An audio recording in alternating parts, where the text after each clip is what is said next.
Pues bueno, tenemos el honor, digo, de tener a Domingo Buesa Conde, natural de nuestra provincia, Sabiñánigo, buen pueblo, por donde se puede decir, bueno, pueblo ya es grande, ¿eh?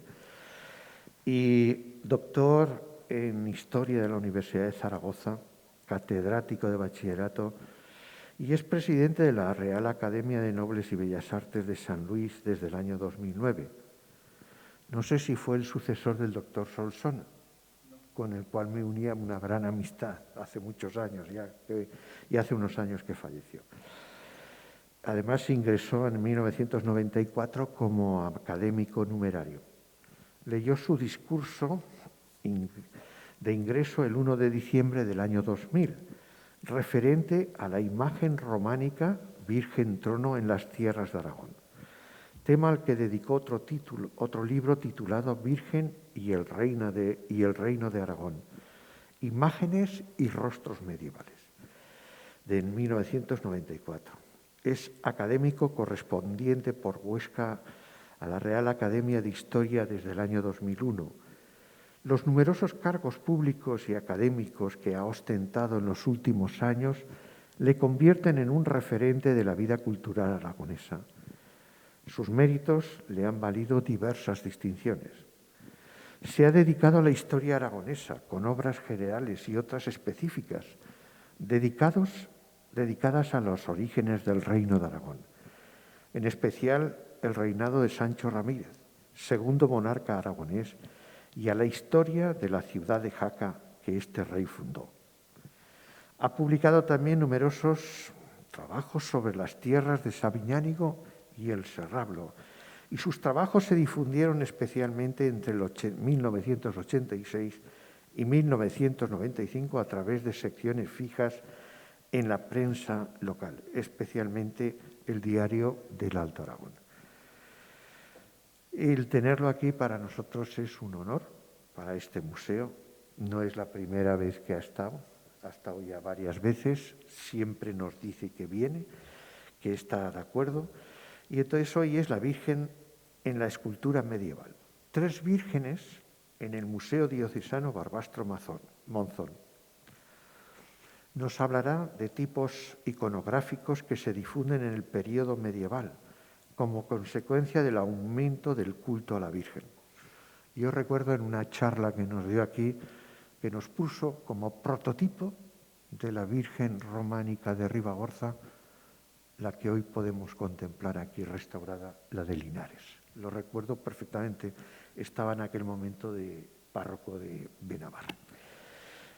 De forma detallada situará la producción y desgranará la iconografía de 3 tallas de la Virgen que expone el museo. Una desde diciembre del 2020, la Virgen de Linares, y 2 desde el mismo día que tendrá lugar la conferencia La Virgen, que es de Chiriveta. No se conocía porque la restauración que hicieron no es lo que debía haberse hecho, pero en fin, la vida es eso. Y la de Bruis, que este año hemos tenido la suerte de que se diese en cuenta por lo menos que guardar una imagen en un pueblo sin medidas de protección es una barbaridad, o en un armario de una casa. Todas ellas piezas significativas de la iconografía mariana en nuestra diócesis. Deciros que si alguien puede decir algo de la Virgen María en el arte, es Domingo José Buesa Conde. Y muchas gracias por estar aquí compartiendo esa sabiduría que tienes.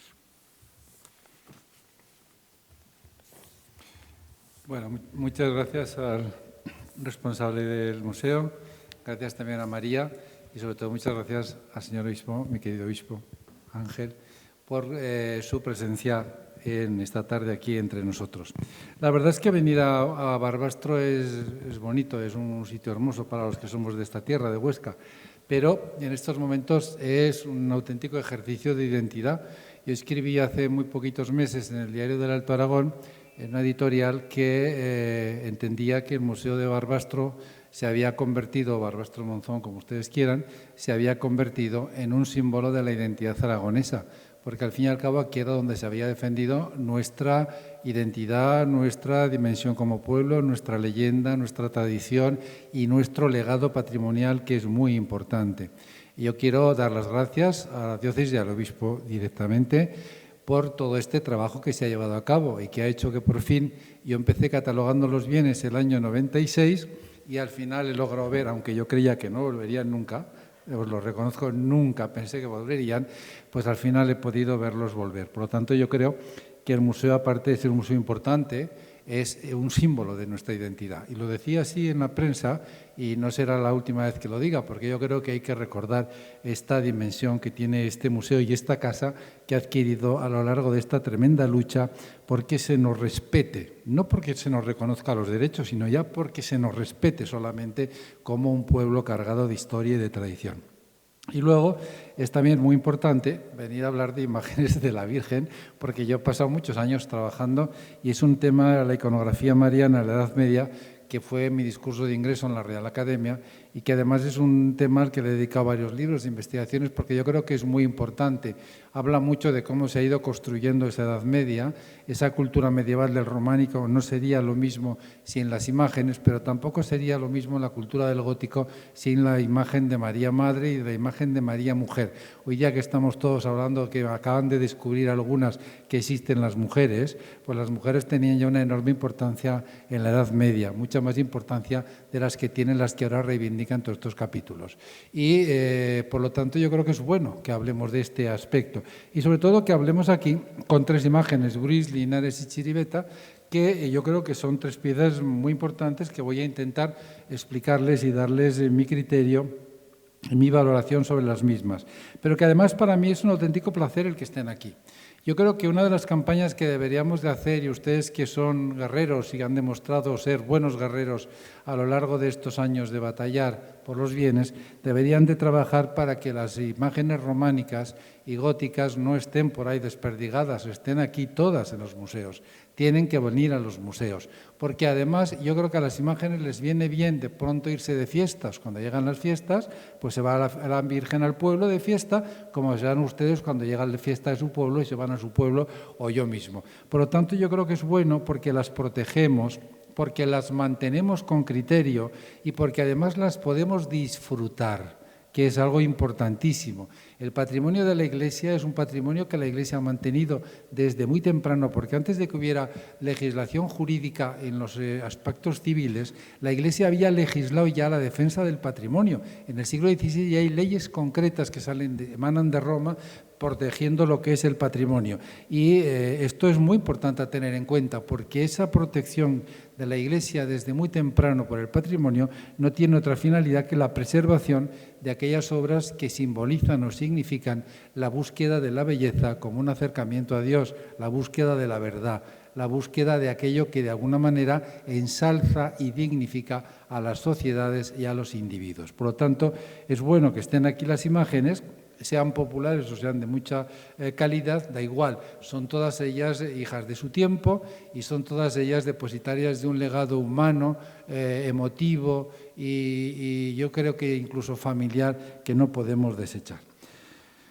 Vamos a hablar pues ya de estas cuestiones.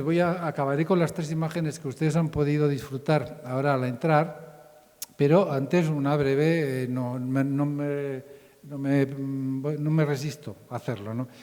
Para hablar sobre las imágenes románicas en Aragón, ustedes tienen que acudir al libro de Aragón, Reino de Cristo y Dote de María Santísima, del padre Roque Alberto Fazi.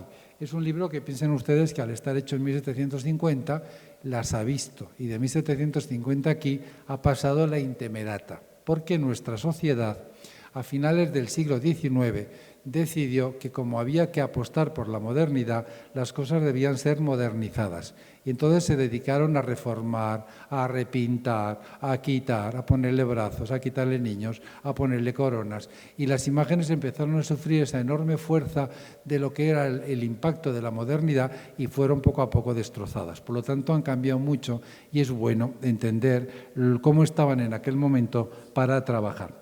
Y, por supuesto, al hablar de la Virgen también es importante que hablemos también de la propia figura. No olviden ustedes que esas imágenes son las imágenes de una mujer que se llama María de Nazaret, que es uno de los hechos culturales más importantes de la humanidad. Un antropólogo americano que murió hace unos años decía concretamente que no se entendería la cultura occidental sin la figura de María, y tenía razón. La figura de María impulsa, es un elemento creador de cultura, igual que el Evangelio cuando se incardinan en las sociedades. La Virgen ha sido siempre un elemento de máximo interés, de máxima atracción, de máxima devoción y de máxima cercanía. Era un poco el camino hacia la divinidad. Y esa figura de María de Nazaret desde muy temprano tuvieron un enorme interés en definirla y en concretarla.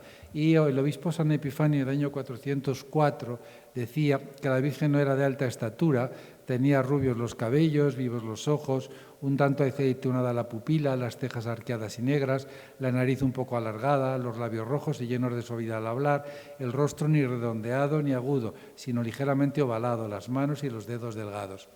Esta es la descripción más antigua que tenemos de María de Nazaret, la Madre de Cristo.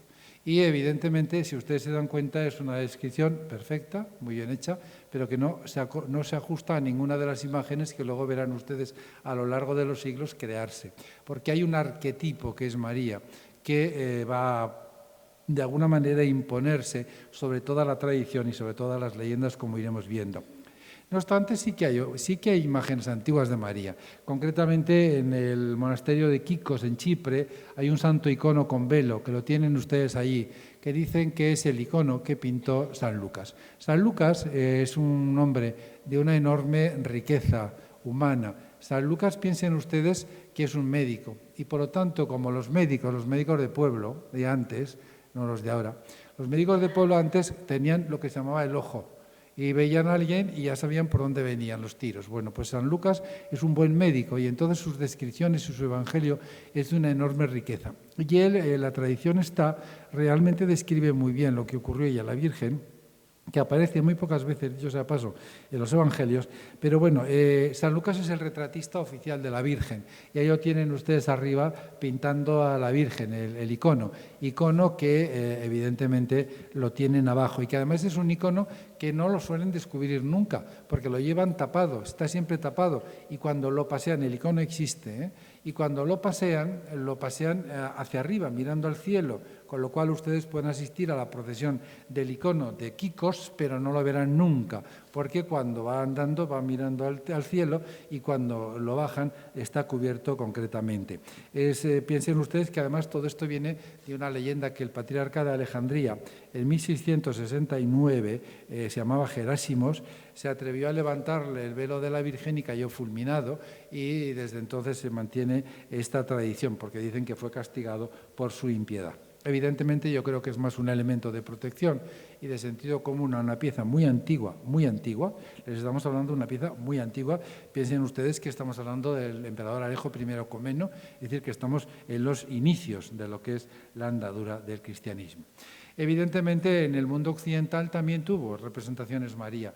En el siglo II ya la tenemos en las catacumbas de Santa Pristila, acompañada del niño, la tienen ustedes ahí. Otras veces nos aparecerá como una orante, con los brazos levantados y el niño delante, en ese preámbulo de lo que se hará luego la Virgen con el niño, que luego veremos. Pero esta tradición que aparece ya en las catacumbas va a pervivir. El mundo romano tiene una gran admiración por María. Toda la construcción de lo que es el edificio teológico que hace San Pablo va a tener como base fundamental a María. Y entonces María va a aparecer en el arte romano como una auténtica matrona. Es la madre a la cual vamos de alguna manera a buscar apoyo, vamos a buscar consuelo, vamos a buscar alegría. Ese sentido de la matrona romana que gobierna la familia es el que aparece, por ejemplo, en el sarcófago de Castiliscar del siglo IV, es contemporáneo del sarcófago de Junio Basso del año 330, que está en Roma, como saben ustedes. Pues bueno, ahí tienen ustedes a la Virgen, les he puesto una flecha para que la vean, con el niño sentada, y tienen a los reyes, que son de diferente tamaño, porque evidentemente la Virgen es más importante que los reyes. Es una representación muy antigua de los reyes, porque los reyes es otro problema en el que no me voy a meter, porque si me meto damos toda la conferencia de ellos. Bien, pero esto, ¿cómo se vislumbra en los pueblos perdidos, en los valles perdidos? Vámonos a ir a Siresa, por ejemplo, al siglo IX. Acaba de ser fundado el monasterio de San Pedro de Siresa en la primavera del año 833 y en la donación del conde Galindo Aznárez al monasterio, la donación fundacional del monasterio, dice que habla de Santa María Virgen y Madre de Dios. La cita como una de los patronos del monasterio, con lo cual ya fíjense ustedes que en el siglo IX en Aragón está ya muy consolidada la devoción a María. Vienen dos devociones con los carolingios a Aragón. Una es San Pedro, que va a ser tremendamente importante, y otra es la Virgen María. Las dos devociones se implantan con el mundo de los carolingios. Los carolingios son los que pensamos que se atreven a hacer la primera imagen de María. Se tiene como tal, yo no lo tendría muy al 10%, al 100%, pero bueno, puede ser. La imagen la vemos repintada en 1833, primero la repintaron, después la forraron, la doraron, luego la recubrieron de panes de oro nuevamente, es decir, la imagen está muy desvirtuada, pero los rostros evidentemente sí que responden a esa cronología del siglo IX. Está en Clermont-Ferrand, es la imagen más antigua que tenemos de María. Y además es muy interesante porque los carolingios habían planteado que cuando hablábamos de María era mejor hablar del nombre, María. La importancia es el nombre. En las catacumbas ya nos aparece escrito. En algunos de los edificios que tenemos en Éfeso ya tenemos el nombre de María.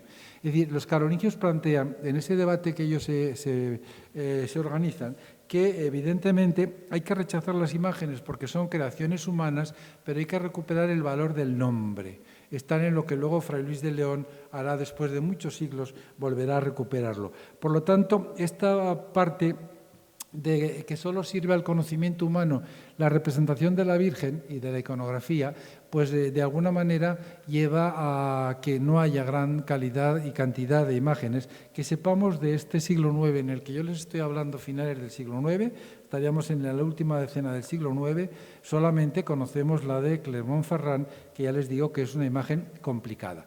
También es cierto que en aquella época en los altares no había imágenes de María, ni de nadie. Lo único que había son cruces. Las cruces ya desde el siglo V sabemos que se colocan como símbolo encima del altar, del ara del altar, y que no hay imágenes. Aquí tienen ustedes, de alguna manera, bueno, en el frontal de San Vicente, de Santa María del Monte, de Liesa concretamente, tienen ustedes la representación de una iglesia donde es una representación muy curiosa porque han hecho medio tabique para que pudiéramos ver lo que hay dentro. Están las lámparas que iluminan la iglesia, la cruz que está sobre el altar, que está cubierto de tela porque estamos todavía en épocas de ritos prerromanos, y tienen ustedes las dos campanas, que las campanas son muy antiguas, son más antiguas de lo que nos puede parecer. Piensen ustedes que bueno, ya se había, Almanzor ya se llevó las campanas de muchos sitios hacia Córdoba. Bien, con lo cual no es necesario que haya muchas imágenes porque no, en principio no las empleamos. Pero sí representamos a la imagen de María con mucha frecuencia. Por ejemplo, tienen ustedes aquí, a mí me parece preciosa esta representación, es del Códice de Rodas de la segunda mitad del siglo X, se conserva en la biblioteca de la Real Academia de la Historia. Les aseguro que es delicioso verlo.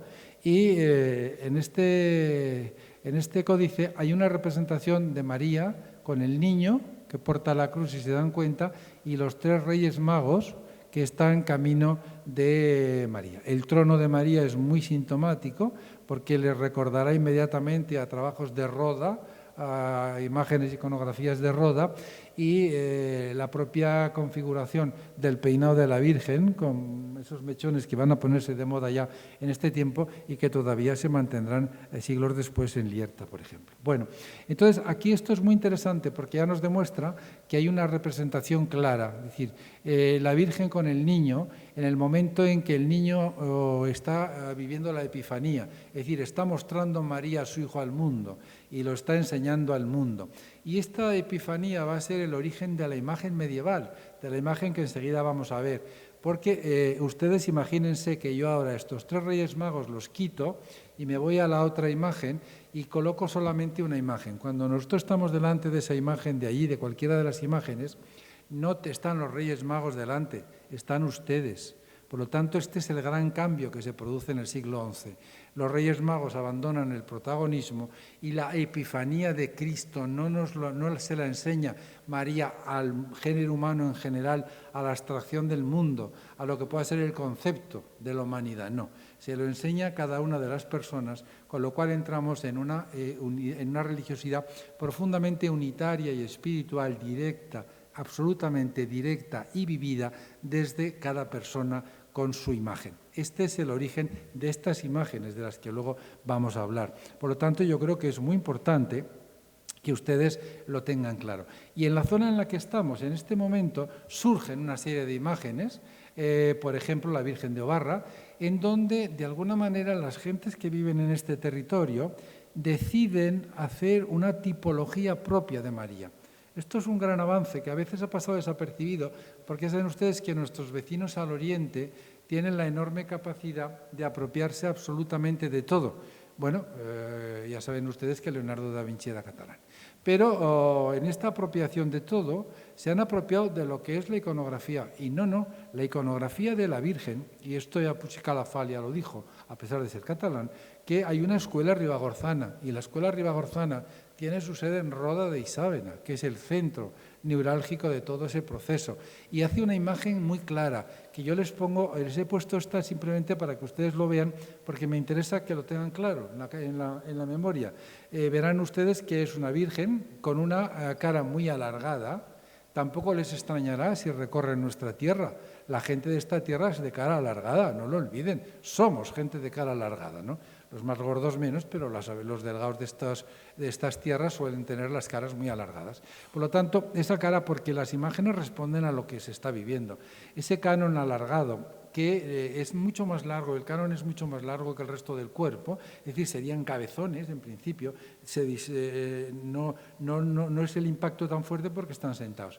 Pero luego hay un segundo elemento importante, y es que el manto se cierra en V siempre. Es decir, el segundo elemento es la apertura del manto, que se abre hacia los lados en una V invertida, es decir, debajo del cuello se abre. Luego verán una que la van a ver enseguida. Y luego el tercer elemento es que los velos se pegan a la cabeza absolutamente, muy, muy pegados a la cabeza, cuando en otros sitios en Europa, en estos momentos, las imágenes de esta época no tienen velos, tienen pelo. Que esto es uno de los elementos curiosos que nos lleva a dar vueltas porque al final acaban esa toquilla a modo de muceta que tienen ustedes en esta imagen en concreta. Miren, por ejemplo, en la diócesis de Urgell-Pallars, en la talla románica de Esplugues, en Cuencas, que me parece una imagen muy curiosa, la tienen claramente. Ven ustedes el manto en forma de V. Siempre que vean ese manto en forma de V, están en la escuela de Roda de Isàvena. Es característico. No hay una sola que no proceda de allí, que proceda y que no lleve esta pieza.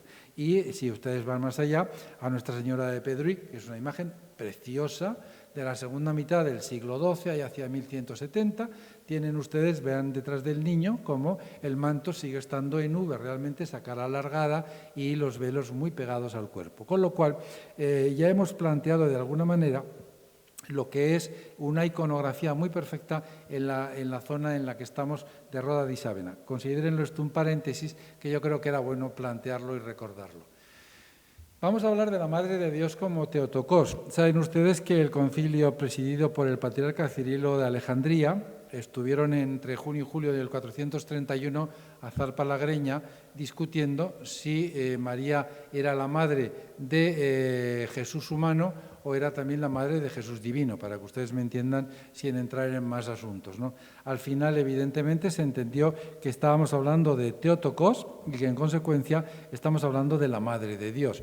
Y, por lo tanto, pues bueno, de alguna manera, Nestorio se niega y el concilio definitivamente marca que no hay dos personas y que María es la madre de Jesús de Nazaret y es la madre del Verbo Divino. Con lo cual esto cambia radicalmente lo que es la iconografía de María y pasa a ser de una enorme importancia. Piensen ustedes que estamos en el siglo V ya, con lo cual a partir de aquí nos encontramos con que aparece una iconografía concreta que es la Teotocos, la Madre de Dios.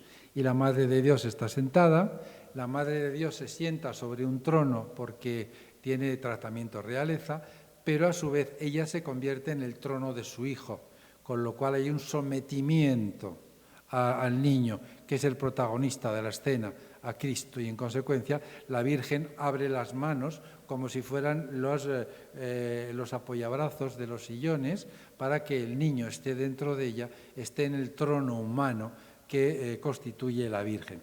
Esto nos lleva a tipos iconográficos muy diferentes, que luego nos vendrán bien para las 3 imágenes que tienen ustedes ahí. Hay unas vírgenes en majestad, que son las vírgenes trono, y luego hay unas vírgenes de la ternura. La Virgen al principio mira al frente, la Virgen está absorta, tiene las manos avanzadas, el niño está en medio y ese niño no tiene ninguna relación, le da la espalda a su madre, la madre no mira al niño, la madre mira al frente. Y en consecuencia, de alguna manera, esa falta de relación es también una falta de sentido de relación humana, de interrelación, de cercanía. Y conforme va avanzando el siglo XI y entramos en el siglo XII, los padres de la Iglesia, con las nuevas ideas que se van poniendo sobre la mesa, con esa nueva religiosidad urbana que está surgiendo en este momento, plantean que es ilógico que María esté alejada de su hijo, o que el niño esté alejado de su madre, es antinatural. Y entonces el niño se va a ladear, se va a poner en un lado. ¿Por qué ladeamos al niño de estar sentado en medio a un lado? Porque el niño, si está en medio para volverse es muy difícil, se les va a volver a ustedes más fácil si está ladeado. Entonces, una vez que lo tenemos ladeado, lo podemos volver y ya mira a su madre, y una vez que lo tenemos ladeado, lo podemos poner de pie en la pierna de su madre y ya de paso levantamos a los dos y estamos creando lo que será ya la imagen del gótico, donde la madre ya aporta al niño de alguna manera en el sentido más claro y más directo de una relación maternal.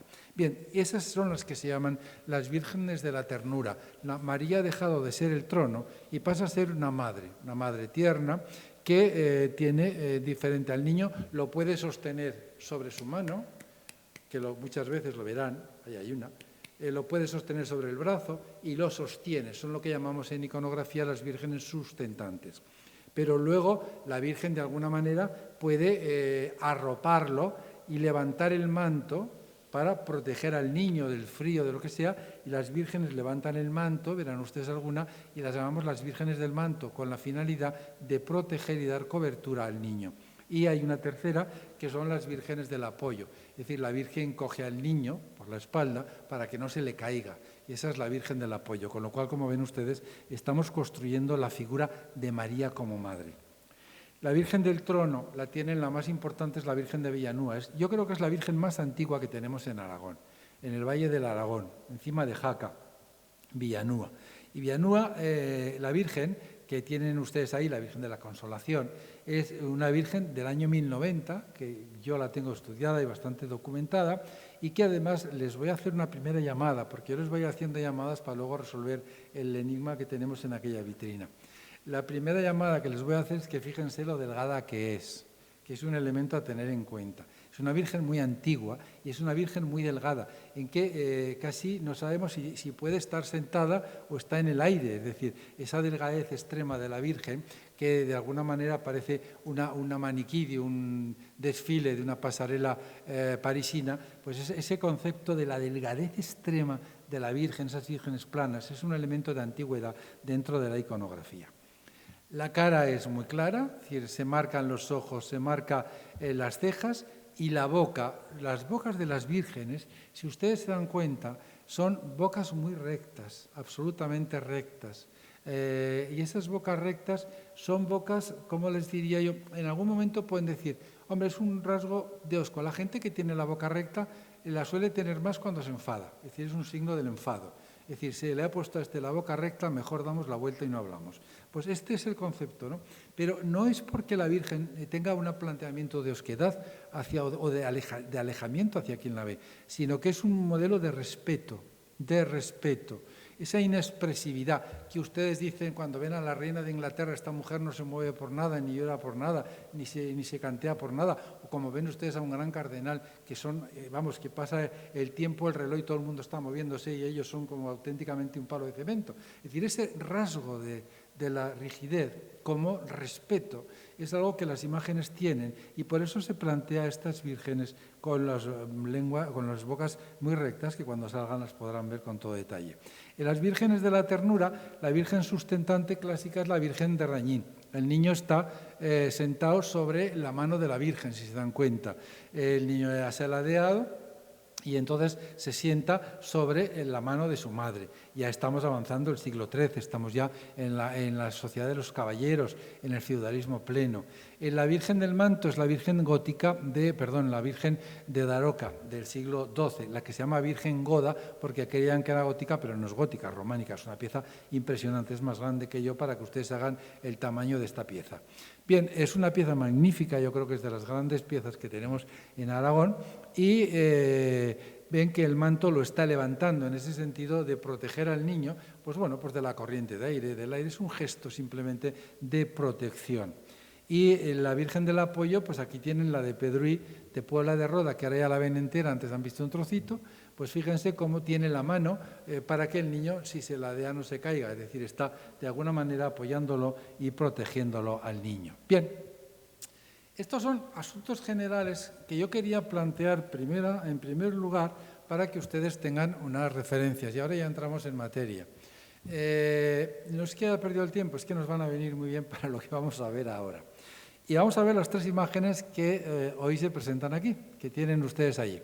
Y que la verdad es que es muy interesante, ya verán que son muy interesantes todas. La primera se refiere a Nuestra Señora de Bruis, estamos hablando del santuario de Nuestra Señora de Bruis en Palo, estamos hablando del antiguo obispado de Roda, no lo olviden ustedes que estamos hablando de Roda y del obispado de Roda, estamos hablando de la Fueva, yo no les voy a explicar dónde está el santuario, ni que tienen que andar 1 kilómetro, porque sería absurdo por mi parte y pretencioso explicarles a ustedes dónde está el santuario de Bruis en esta tierra. Pero sí que es interesante que detectemos que este santuario es bastante más moderno de lo que nos parece. Es un santuario, un conjunto arquitectónico del siglo XVI, no lo olviden. Esto luego verán por qué voy a ello.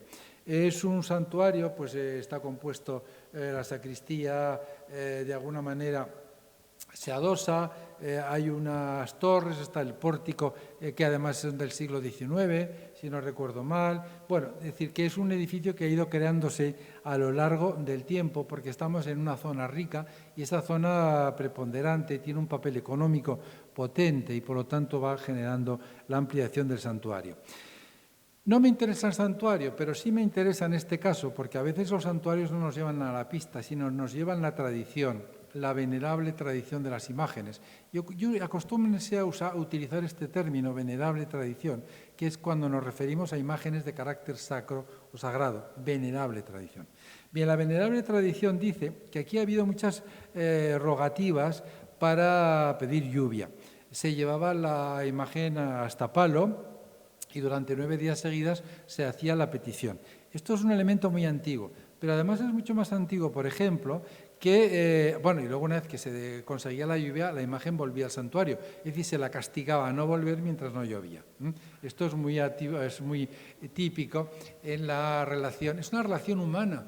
Es que para las gentes de estas sociedades, esto para nosotros hoy es un elemento artístico, pero ustedes deben en un momento determinado borrar todo esto de la cabeza y entender que hay mucha gente que ha vivido con eso, que ha buscado su futuro en eso, que ha buscado sus garantías, que ha luchado en la enfermedad con eso, que ha mejorado con eso. Es decir, que esas piezas tienen una carga emotiva muy importante y por lo tanto son como algo propio.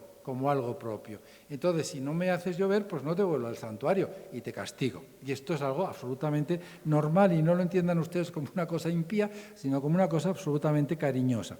Bien, y además hay una curiosa venerable tradición en esta Virgen, en este santuario, que es la lucha contra las langostas. La lucha contra las langostas que la llevaban en peregrinación a otra ermita, que es muy bonita, por cierto, que muchos de ustedes conocerán, que se llama Santa Brígida, que está un poquito, no muy lejos, pero está un poquito alejada. Bien, entonces, cuando eran las langostas, pero claro, es que las langostas, las grandes problemas con la langosta los tenemos a finales del siglo XIV. Con lo cual, a mí me importa muy poco que el santuario se haga en el XVI, cuando la tradición me está hablando de que la Virgen me sirve ya en el siglo XIV para luchar contra este elemento. Es un elemento que les pongo también a ustedes para que planteen y planteen un poco el acercamiento. Pero es que además, en este caso concreto, esta imagen tiene dos devociones y dos iconografías. Es Nuestra Señora del Llano, o del Plano, como quieran, hasta el siglo XVI, y que se cambia la advocación en el siglo XVI por Nuestra Señora de Bruys. Aquí la tienen restaurada y aquí la tienen sin restaurar. Yo en este momento no sé con cuál me quedo. Nuestra Señora de Bruys se cambia en el siglo XVI. ¿Por qué? Porque de alguna manera tenía mucha fama ya, y sobre todo en el sur de Francia, no estamos tan lejos de Francia, y las tierras francesas a finales del medievo tienen una gran devoción y tenemos documentada a Nuestra Señora de Bruys. Bruys es un término francés que tiene dos acepciones, una es fama y otra es ruido, recuerden. Por lo tanto, yo me inclinaría más al concepto de ruido, el ruido que hace la devoción en tierras francesas. Bien, hay algunos que opinan que es una anagrama, Bruys sería urs urbis, y yo pienso que no. Y luego hay otra acepción que dos mósenes, dos clérigos, Orús y Ballarín, propusieron un origen toponímico. Yo creo que están en lo cierto, yo me apuntaría a esa tesis, y que Bruys es el nombre del término en el que está la Virgen en aquel momento y se plantea, en este caso, la Virgen. Bien. Por lo tanto, de alguna manera, esta talla de Bruys nos lleva a una historia muy antigua, nos lleva documentada a lo que podría ser, de alguna manera, a tiempos del siglo XIV. Hay un texto del padre Fazi que dice que se transformó la Virgen cuando un mósen de la Rectoría de Palo, Juan Santesteban, que en realidad está documentado en 1508 y es Juan San Esteban de Belsué de Puertolas, pero me da igual. Dice que en marzo del 2230 Juan Santesteban cae malo y le dice que le hará un nuevo santuario si la Virgen lo sana. Lo sanó y el nuevo santuario se comienza en el siglo XIII. Evidentemente sí que estamos en esa época, aunque este Juan Santesteban sea posterior, hay un dato que tenemos que tener en cuenta a la hora del planteamiento. Bien. Todo esto nos lleva a decir que estamos ante una Virgen que puede estar por el 13-14. Bueno, hasta ahí nos han llegado los textos. Ahora vamos a ver qué nos dice esta imagen. Bueno, es una Virgen asimétrica, si ustedes ven, el niño lo tiene en la rodilla izquierda, yo le veo un enorme acento popular, pero yo el acento popular a esta imagen, y ahora cuando la veía ahí nuevamente, lo tenía mucho más claro, e incluso en la que les ponía antes, que a mí me gusta mucho. El rasgo popular lo tiene porque a finales del siglo XIX esta imagen fue brutalmente reformada, repintada, reestructurada.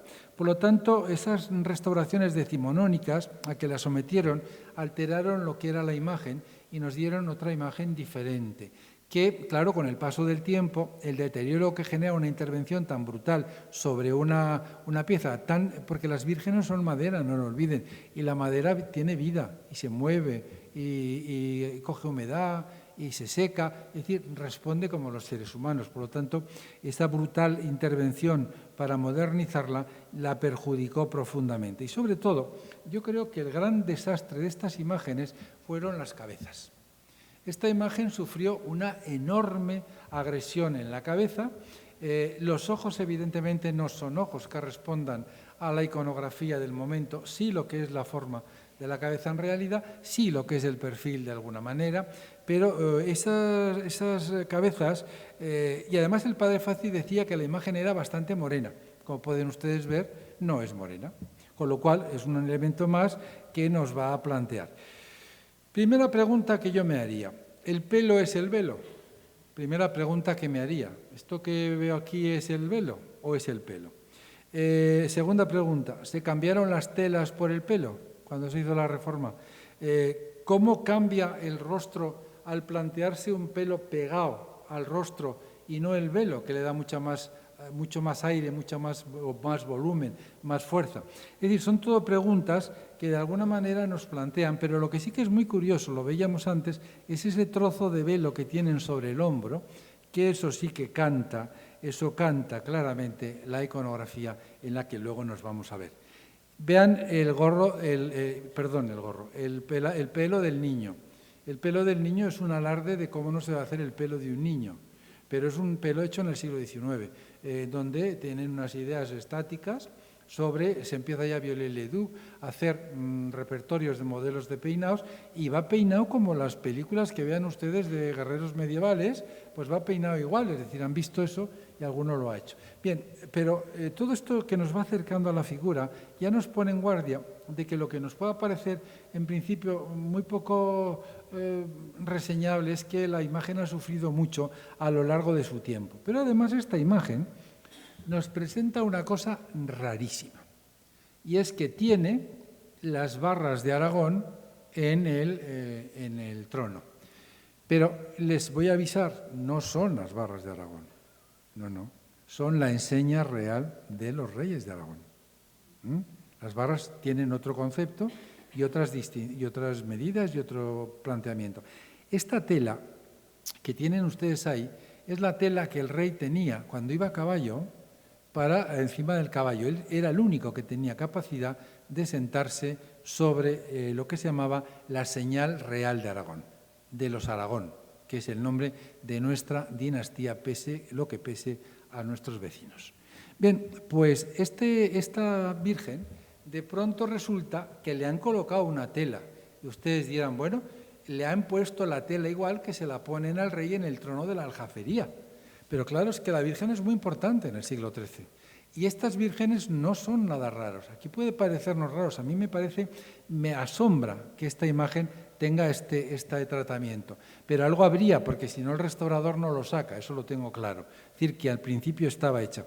Pero ahí tienen ustedes la Virgen de Agüero del Museo de Huesca, donde tienen el mismo tratamiento de la señal real de Aragón en el trono. La Virgen de Agüero no se atreve a sentarse, a poner los pies sobre la señal de Aragón. Pero en la iglesia de las Catalinas de Zaragoza hay una Virgen que regaló Jaime I a la fundadora del convento de Santa Catalina en Zaragoza, en la calle San Miguel, que es del siglo XIII, porque era, ya saben ustedes, que se lo regala a una abadesa que era tía de su mujer.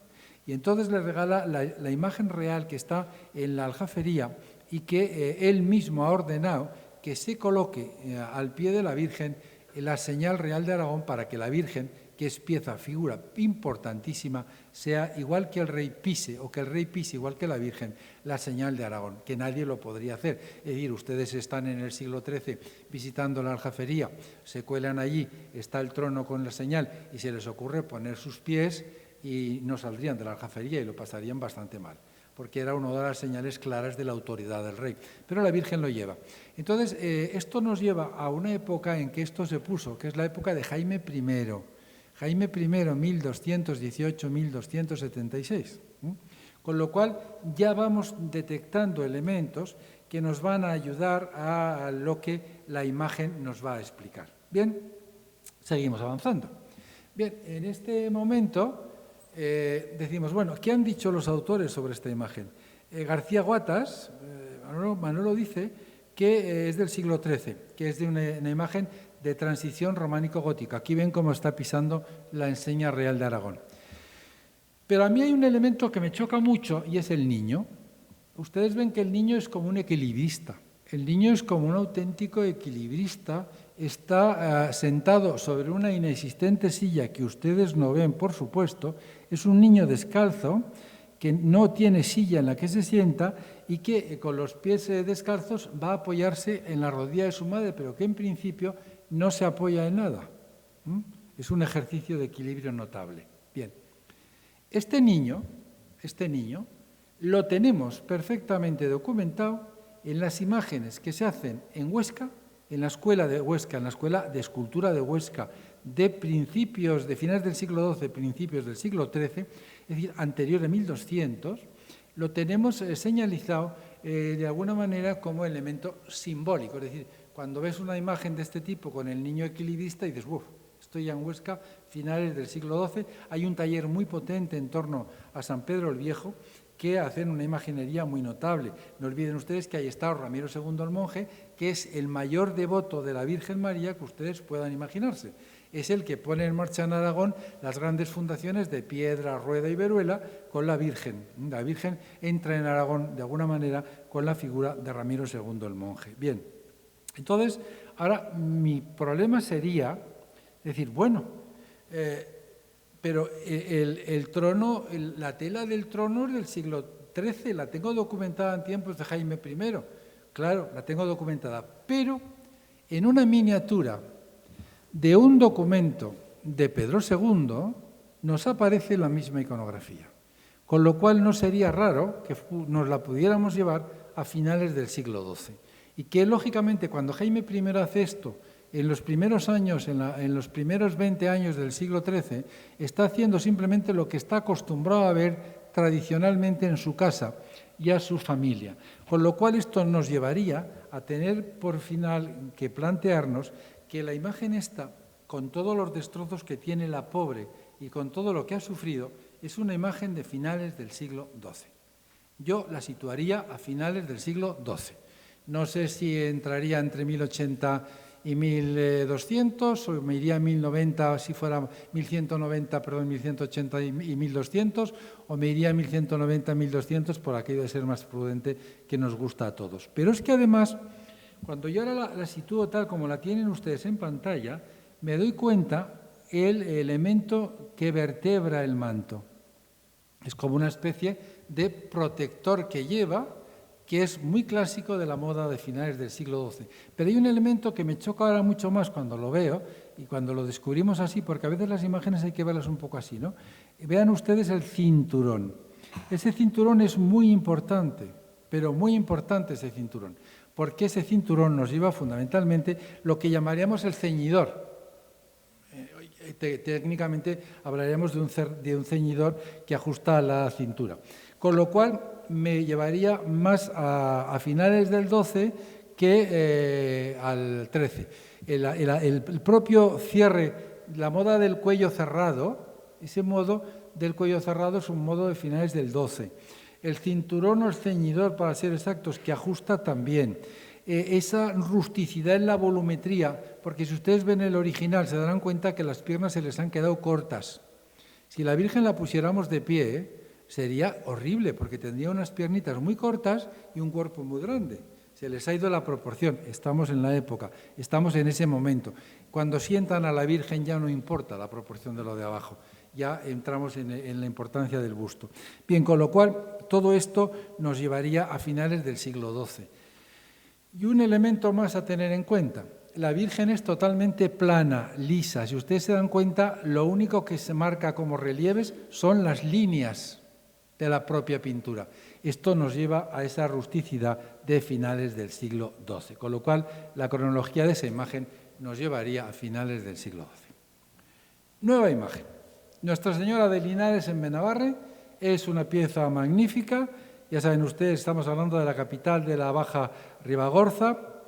El padre Faci, que se le va un poco a la romana, dice que el templo de esta imagen la fundó Recesvinto al año 666. Bueno, pues ni sí ni no lo sabemos. Bueno, pensamos que no, lógicamente, claro. Primero porque a Recesvinto no se le había perdido nada por aquí, pero evidentemente es un dato curioso. La imagen esta, con todo lo que vamos viendo, lo primero que nos llama la atención son los rostros de los dos. Fíjense que ha cambiado concretamente el concepto del pelo. El pelo ha adquirido volumen. Es el gran cambio de esta imagen. El pelo, con la anterior, que era un pelo plano. Es decir, el pelo anterior era de la que no se lavaba en un mes el pelo. Plano, pegadico, ¿no? Aquí ya tenemos un pelo elaborado, lavado, arreglado. Y el del niño, fíjense ustedes, el niño lleva una moña considerable. Es decir, son pelos vistosos que adquieren volumetría, que adquieren fuerza de alguna manera. Bien, esto es muy importante que lo tengamos en cuenta porque el pelo es un elemento que nos va a posicionar. Los labios son rectos, pero ustedes se darán cuenta también que frente al labio que acabamos de ver antes, a finales del XII, este labio es un labio carnoso, ya sale, se pronuncia, el labio ya se sale hacia nosotros. Ese labio que tiene movilidad es un labio ya que va cambiando y que va evolucionando. Con lo cual, de alguna manera, las figuras en sí, los propios rostros ya nos están hablando de un nuevo concepto de lo que es la vida. Pero si además nos fijamos en el velo de la Virgen, decimos, bueno, hacia 1200 los velos por primera vez dejan de estar cerrando todo y dejan asomarse los pelos ligeramente. Y de alguna manera, en 1300, entre 1200 y 1300, el pelo va tomando fuerza, el velo se va echando hacia atrás y va apareciendo el rizo, que es otro elemento muy importante para datar cronológicamente. Aquí al principio, ese tratamiento del pelo son como moñicos, si ven ustedes como una trenza, que es la forma de representar ellos esa estructura de pelo volumétrico, pero ya hay un pelo trenzado en este momento y hasta allí que sale del velo, que se separa del velo, que nos está indicando que la figura emerge como tal ser humano, emerge de su propia vestidura, no como la anterior que teníamos en este momento.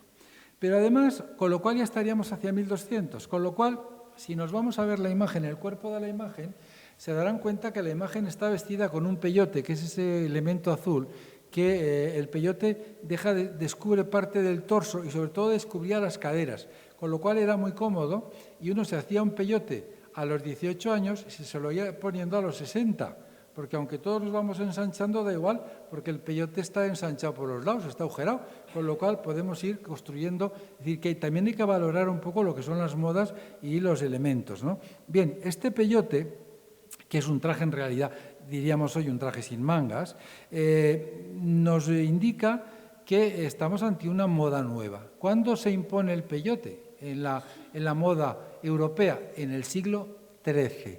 Hasta el siglo XIII no tenemos ningún peyote documentado. Pero es que además es muy curioso porque al inicio el peyote se pone sobre mantos dorados siempre. Es una moda francesa, de la corte francesa. Y aquí nos encontramos con el peyote azul, para marcarlo bien, y el manto dorado en la parte de abajo. Un manto que le va desde la cabeza hasta los pies y que además le viene bien que recoge los pies. Si se dan cuenta, las piernas se las recoge y de alguna manera construye lo que es el volumen de la figura. El niño va a la inversa. El niño va a tener la túnica de color azul y el manto lo va a tener dorado. Es decir, que de alguna manera, como ven ustedes, nos estamos encontrando con una estructura bastante pensada y meditada y valorada a la hora de plantear esta cuestión. Y luego hay un elemento, si se fijan en el pecho de la Virgen, verán en la que les he puesto más grandes, fotos que les agradezco a María, que me las mandó el otro día, verán que ahí tiene acanaladuras. Estas acanaladuras son propias de un círculo que trabaja en Ribagorza en el siglo XIII, que lo tenemos bastante documentado. Con lo cual ya nos aparece la Virgen con una moda del siglo XIII a la francesa, nos aparece con las acanaladuras francesas, pero además es que esta Virgen tiene un trono espectacular.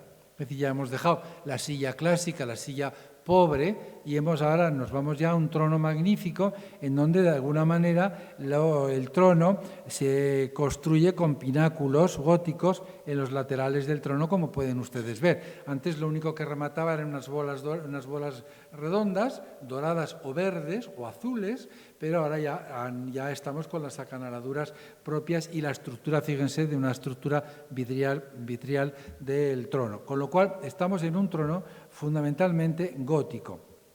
A mí me plantea este mueble me plantea un pequeño problema, y es que cuando lo veo por detrás me da la sensación de que todas estas grandes estructuras se las han añadido al trono, es decir, que el mueble está recrecido o ampliado, pero en todo caso lo que tengo muy claro es que la imagen en sí no es discordante con la época en la que se hace estas acanaladuras y este tratamiento de pináculos, con lo cual estaríamos de alguna manera en el trono clásico del siglo XIII. El trono ha ido evolucionando desde la Virgen del Camino en Ena, vean ustedes el primer trono aquí, ha pasado a la silla de Carcavilla a finales del siglo XII, las vírgenes necesitan respaldo, las primeras vírgenes no tienen respaldo, las segundas tienen respaldo y ya de aquí pasamos ya a enriquecer ese trono en lo que pueda ser al siglo XIII con Nuestra Señora de Linares en Benabarre. Como ven, es muy claro la evolución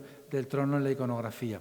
Bien, con lo cual yo pienso que esta Virgen es de la primera mitad del siglo XIII. Es una Virgen, además, les diría que excepcional. Esta Virgen es de las de vitrina sola, de vitrina única, porque es una pieza maravillosa y que es una pieza magnífica de la primera mitad del siglo XIII, que coincide con la época del reinado en Aragón de Jaime I, y que podría estar vinculada con el taller de Huesca. Es muy sintomático y les llamo la atención que vean que la mano de la Virgen, que acoge al niño, que lo protege, le va a tocar la mano, su mano, y le va a tocar además el libro que lleva el niño en la mano. Es decir, que la Virgen participa de esa protección del libro y de la mano de su hijo, ese gesto humano de las manos sobre el libro sagrado. Bien, ¿podría tener vinculación con el taller de Huesca? Lo podría tener. Estaría muy cercana a la Virgen de la Magdalena de Huesca. Cook y Gudiol incluyeron dentro de la escuela de Huesca la imagen de Linares. Yo, si les voy a ser sincero, creo que puede tener algunos atavismos, pero yo el trono no lo veo. Yo no veo el tratamiento de otra cosa que sean las rodillas, que sí que responde a la misma, pero es un tratamiento totalmente típico del momento, y ni la propia vestimenta. Por lo tanto, yo creo que esta imagen es una imagen de ese taller ribagorzano que está más en conexión con el otro lado de los Pirineos y con Francia que con lo de aquí. Principios del siglo XIII. Bueno, y entramos en la tercera imagen, para no pasar media hora y no calentar la cabeza excesivamente, que es la Virgen de Chiriveta, la Virgen del Congost. Bien, tampoco les voy a decir dónde está porque sería absurdo, ¿no? Pero bueno, la cartografía, las vistas, nos interesa ver también un poco cómo se sitúan, el pueblo de Chiriveta que está abandonado.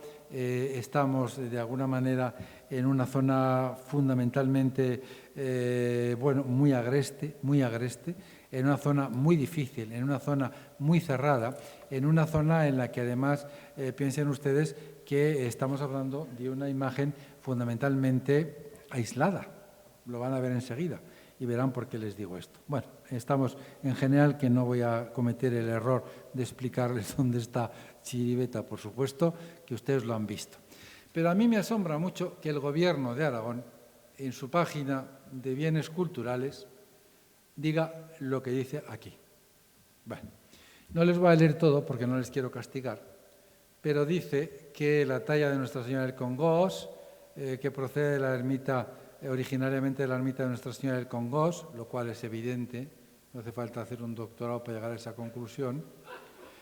Junto a esto dice que es una talla de madera, en madera policromada, de autor desconocido, evidente, entre otras cosas porque las vírgenes románicas ningún escultor se atrevió a firmarlas, porque iba en ello su cuello, y de autor desconocido, que posiblemente fue realizada alrededor del siglo XI. ¿Ven? Yo les aseguro que me he pasado muchos ratos viéndola. Pues tienen ustedes en pantalla el siglo XI. He pensado si había sido un error.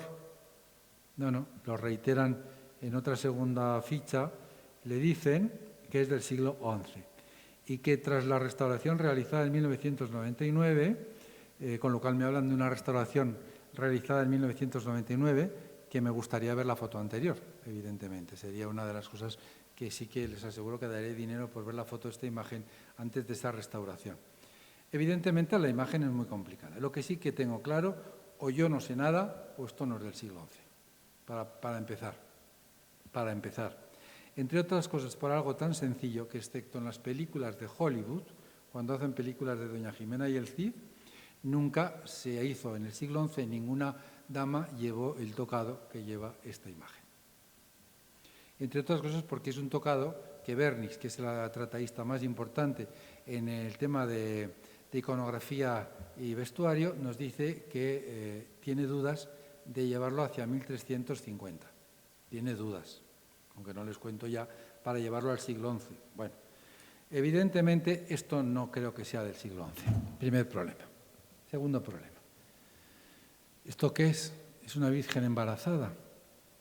Se les socarró, se les quemó, y al quemarse tuvieron que actuar y le quitaron el niño y la parte que se había quemado, y entonces en un momento determinado un bien intencionado para ser más santos decidió resolver el problema con esas manetas que le ha colocado sobre el vientre.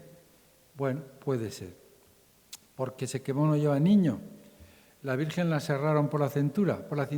A mí me parece que esta Virgen ha sido manipulada por la cintura. Miren la parte de atrás, si no engañan las fotografías.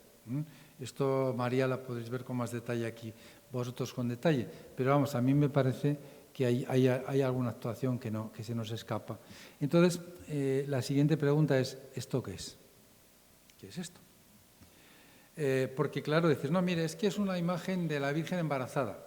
Mi primera pregunta, ¿y dónde está el ángel? Porque claro, si es una Virgen embarazada, el León tenemos en el siglo XIII una imagen embarazada, pero está con el ángel, la Catedral de León. Es la más antigua que tenemos de esta iconografía. Está con el ángel, entonces me falta el ángel. Bueno, alguien de ustedes me puede decir, no, es que se perdió. Y yo me lo puedo creer. Vale. Entonces el problema es que aquí nos encontramos con que el estuco, como les pongo ahí, y la policromía tapan todo, absolutamente todo, porque no sabemos qué es lo que hay detrás de esta Virgen. Hay un texto de una persona a la que yo aprecio mucho y quería mucho, que era Enrique Calvera, que dice que es una Virgen de la Esperanza. No me pareció un disparate, no me pareció a la primera vista ningún disparate, no, él sabía bien lo que decía, entre otras cosas porque la Virgen de la Esperanza, la representación de la Virgen embarazada, se trata en un concilio de Toledo, en el 10º concilio de Toledo del año 656, o sea que fíjense ese recorrido. Ahí se habla de la maternidad divina de María. Las actas que las leí el otro día, porque quería entrar en detalle, habla de que la Virgen llevaba al niño y se refiere concretamente al momento en que se acerca en la visitación, cuando va a Incarem, en esa larga travesía Incarem, la primera procesión, de alguna manera, del Corpus, ¿no?, por decirlo en manera más popular. Bien, ella llega con su vientre de embarazada y ese vientre de embarazada es el que protagoniza todo, hasta la gesticulación del reconocimiento del Señor, ¿no? Entonces, eso el Concilio de Toledo lo dice. Luego, en el siglo XVI, San Simón de Rojas es el que dice que ha visto una imagen de María que tiene un óvalo y en el óvalo ha visto al niño. Por lo tanto, si vamos a ver imágenes con el óvalo pintado, sí, pero serán posteriores al XVI, porque si antes de que se le aparezca a San Simón de Rojas no va a haber, con lo cual, si es anterior, puede tener razón Enrique, que sea una imagen, no puede estar pintado el niño porque no se ha presentado todavía en este momento. Con lo cual, esto nos plantearía un problema inicial. Yo les tendría que decir, bueno, ¿podría ser una maternidad de María? Podría ser una maternidad de María. Luego piensen ustedes que esta iconografía existe, por lo tanto, podría ser. Pero vamos a ir un poco más allá. La imagen, lo que está claro es que tiene un predominio de la pintura sobre la talla. Eso sí que se ve con una enorme claridad. Y además hay unos tonos muy fuertes de policromía, como les pongo ahí para marcar volúmenes, les digo rasgos finos y esquemáticos y muy repintada. Bien, con lo cual, si ustedes se dan cuenta, estamos ante una imagen que no podemos valorar cómo fue en origen. No lo podemos valorar. Es decir, lo que valoramos es lo que han querido que esa imagen sea al final y cómo ha llegado hasta nosotros. ¿Esto es denostable? No, en absoluto. Las imágenes y toda la vida y todo el patrimonio es algo vivo y se va evolucionando y los edificios van añadiendo capillas de un estilo, de otro estilo, se va cambiando cosas, es decir, que la vida evoluciona. Por lo tanto, esta imagen va adaptándose y en un momento determinado nos la encontramos, que en realidad es una figura pintada, que sabemos que es una figura que responde a una presencia de María, pero que no tenemos más datos. El siguiente problema que ustedes y yo nos tendremos que plantear es, bueno, ¿esto es realmente una imagen de María? Vamos a verla lateralmente.